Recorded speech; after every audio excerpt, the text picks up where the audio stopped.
ખેડૂત ભાઈઓ બધાને મારે જાણ કરવામાં આવે છે કે 7 તારીખ 9મો મહિનો અને રવિવાર ચોટીલા મિટિંગ રાખેલ છે. તમામ ખેડૂતોને હું નમ્ર વિનંતી કરું છું કે કેજરીવાલ સાહેબ આવે છે, પંજાબના મુખ્યમંત્રી પણ આવે છે.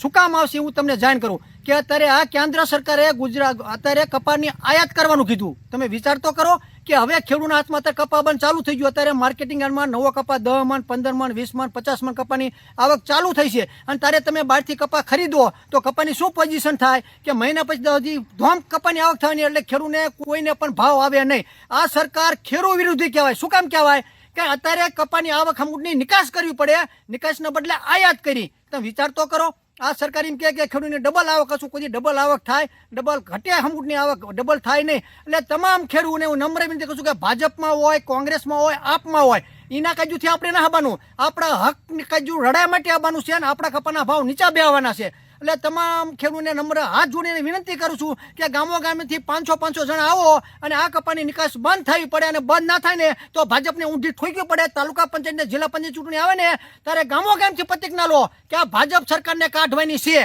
તો જ આ સરકારને ખબર પડે. અત્યારે આયાત કરવાની હોય, નિકાસ કરવાની હોય, તમે આયાત કરો એટલે ભાવ ઘટે.